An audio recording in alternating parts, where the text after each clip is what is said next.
Hey, what's up? This is Seth Green, and you are listening to Somewhere in Vegas with Mark, and I am so hot, I would desperately like a glass of water. Please, please, give me some water. This is Cindy Preston, and I'm with Mark on Somewhere in Vegas. Hi, this is Melissa Peterman from CMT's The Singing Bee and the television show Reba. And I have to tell you, I just have to get it off my chest, I love Somewhere in Vegas with Mark. Hi there. This is Faith Roscoe from General Hospital. You're listening to Mark on Somewhere in Vegas. And you better watch out. We know how to find you if you're not listening. Hi, this is Shannon Egan from Whippet, and I love Somewhere in Vegas with Mark. Hey, this is Lee Allen Baker with Somewhere in Vegas, talking with Mark with a Q. This is Courtney Cronin. You're listening to Somewhere in Vegas with your host, Mark, and I would make sure to listen every week because he's a sure bet. Hey, this is the Money Man, Eddie Money. I got 2 tickets to Paradise, and you know what? It's Somewhere in Vegas. And what happens in Vegas stays in Vegas. Hi, this is Crystal Gale, and I love Somewhere in Vegas with Mark. Hi, this is Terry Nunn from Berlin, and you're listening to Mark Somewhere in Vegas. Hi, this is Miracle Laurie from Joss Whedon's Dollhouse. There are 3 flowers in a vase, and I'm listening to Somewhere in Vegas with Mark. Hi, this is Erin Hill, and you are listening to Mark on Blog Talk Radio and Somewhere in Vegas. Mark is a great guy. Hi, this is Sean Pulaski. I'm still trying to figure out Mark Pico's sexuality, but I know you're listening to Somewhere Live in Vegas. Here you go, Mark. I'm sorry. I thought you were she. I'm sorry.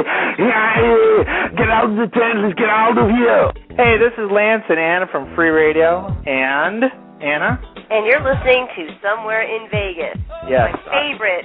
You know, that's usually what happens with me. I go to Vegas and I get lost, and so I end up somewhere in Vegas. Somewhere in Vegas. But I just don't know where it is. Not quite sure. Yeah, word. Get ready. It's going to be hot. It's in Vegas. Check out Mark. Be there or be square.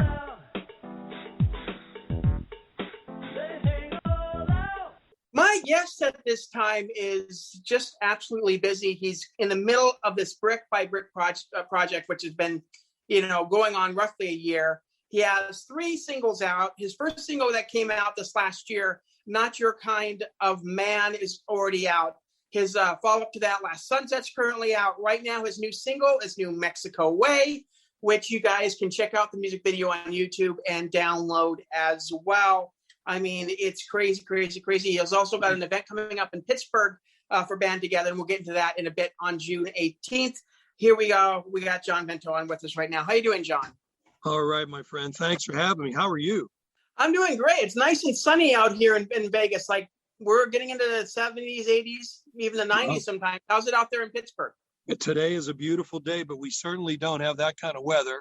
But my cousin just recently moved to Las Vegas. He's the GM out of your new arena. He handles the hockey team and a lot of the concerts and so on out in Las Vegas. My cousin Gregory. Well, I have tickets to go see Garth. So hopefully we'll. It's been rescheduled, I think, for August. So fingers crossed that the stadium will be out there at the stadium watching Garth out there play live. Fantastic. Let's hope so. I mean, we're all praying to safely return to normal sooner rather than later. Yeah, I know. I just got my first dose of the vaccine yesterday. I'm pretty sure everybody's about a pretty good amount of people have already gotten their shots. So hopefully once the vaccine's out, we can go back to live performing, in smaller venues and inside and all that as well. So fingers crossed on that as well. Quite a few things going on with you. First of all, let's talk about, it's Autism Awareness Month. Band Together Pittsburgh is a great organization that is there for autism awareness. And tell me a little bit about, the organization and how that kind of came about and, some of the things that you do. Well, thank you for bringing that up because that's where my heart really is. It happened quite accidentally. I had some friends with autistic children that were musically inclined, and I invited them to sit in with our band, the Needs Hotel Band here in Pittsburgh. And it has just taken off from there. A venue owner named Moondog, Ron Esser, saw these guys, and I didn't even know that he also had an autistic son. And the 2 of us launched it. We launched Band Together Pittsburgh. We create music programs for folks on the autism spectrum. We train them to become professional DJs. We have open mics. We do professional video performances. We offer scholarship programs where we can support them with lessons and instruments, and anything that has to do with music, we're involved with. And it is just a wonderful organization. Folks can check us out if they just Google Band Together Pittsburgh. They'll see a lot of stuff on our organization. And we have so many wonderful volunteers and a great board, and everyone's in it for the right reason. And that is to support and help folks that are on the autism spectrum. And to see the effects that your program has for people on the autism spectrum. I mean, how's that feel to you? And what's been the reaction to a lot of these kids and these people that have been part of the program? It's magic, man. It's we've created a whole new family. There's so much love. This Sunday, coming up, April 11th, we have our first live open mic in almost 9 months. And boy, we just can't wait to see everybody in person and to enjoy their music. And regardless of talent or experience, that's not what it's about. It's a social environment, and it's about connecting and just seeing the joy on their faces and their families. It's the number one thing in my life in music. I mean, I love creating my own music and performing, but Band Together is just number one at the top of the list. Well, great, and congratulations on the success, and I hope continued success with that. Let's talk a little bit about your music, though. I mean, sure. I was just listening to your new single on that as well. It's a nice mix of rock and a little bit of Springsteen in there with, of course, country, the country vibe in it as well. I mean, kind of tell me, first of all, some of your influences growing up. Well, my number one influence is a guy named Harry Chapin. You might be too young to know him, but that was my hero in music. Harry Chapin with Cats in the Cradle, and had so many other great songs. I especially admired him because of his work with charitable organizations. He was on the Presidential World Hunger Council, and he did so many other great things that carry on to this day, 39 years, actually close to 40 years after his death. He died young in a car accident. Of course, I love Bob Seger, and you mentioned Springsteen and Dylan and those guys. But I also love Motown music. So I kind of like everything, man. I just like it all. But I've had some voice problems over the past 2 years, pretty significant surgeries. So the newer stuff is in a lower register and is a lot more Americana with some, touches of rock and roll in there. Let's talk a little bit about that. I mean, the ability to adapt. I know a lot of music. Some musicians do have changes in their voices. There's a famous story about Run DMC, one of their rappers. Actually, for some odd reason, his register went down, so they had to kind of overcome that. Tell me a little bit about that. And obviously, teenagers grow up, and especially boys, and their register drops as well. But how's it been for you to kind of make that transition over? Well, for me, it kind of happened. Two things occurred at the same time. I had surgery on my kidney, and in the this is just a guess, but it's most likely what occurred. When you have major surgery, they stick all those tubes down your throat, right? And in that process, it's pretty clear that one of my vocal cords was nicked. And then I just kind of carried on after that with my shitty vocal technique and screaming and putting tremendous strain combined with my age. And by January of 2019, I had no voice. I was done, totally. So in the summer of 19, I had surgery, and that went sideways. And it's just been a long recovery period. And as you mentioned, the acceptance of a newer voice, it's really like riding a bike all over again, learning the balance, learning what you can't do. Currently, I go to voice lessons and singing lessons twice a week. And then I do other therapy in addition to that. So it's been a challenge, but the same story you told about Run DMC and others have dealt with it.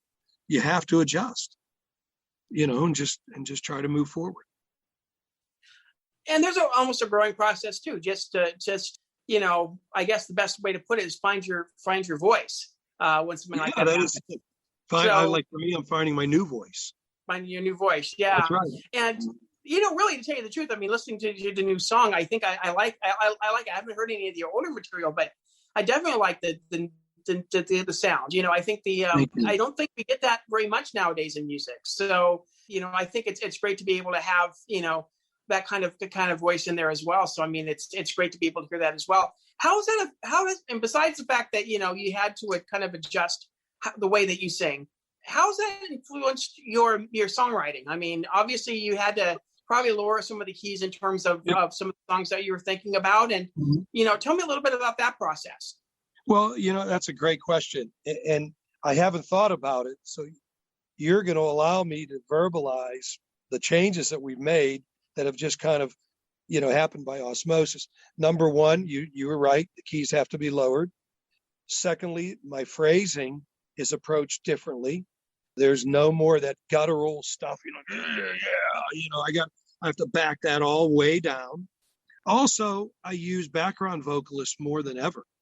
You'll hear touches of that in New Mexico Way, but in my next release on May 1st, because I release a new original song the first of every month, you're going to hear a full-blown choir.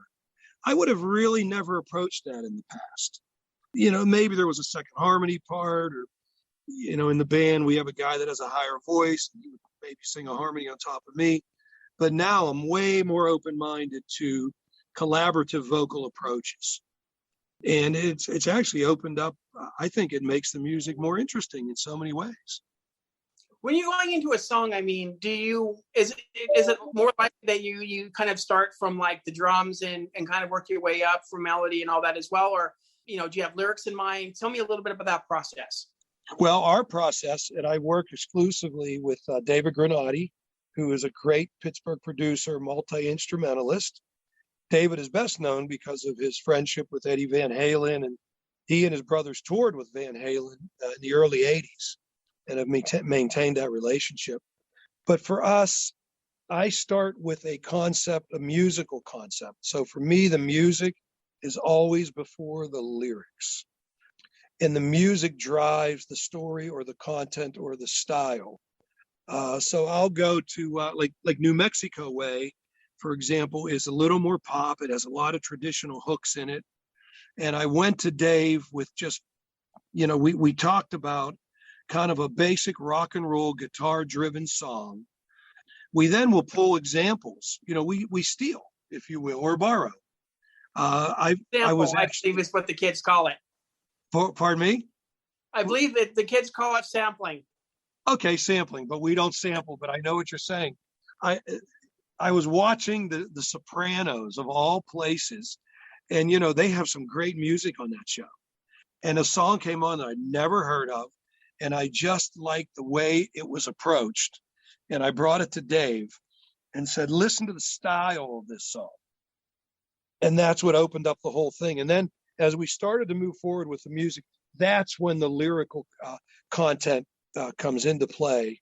And I've been blessed with some great contributors and collaborators. That song, New Mexico Way, was probably done within days. It all just fell together. Typically, we struggle for every minute of the month to finish the new track, because with Brick by Brick, I think there's a misunderstanding. I've had a lot of people say to me, you recorded 13 songs and you just released them to the world each month.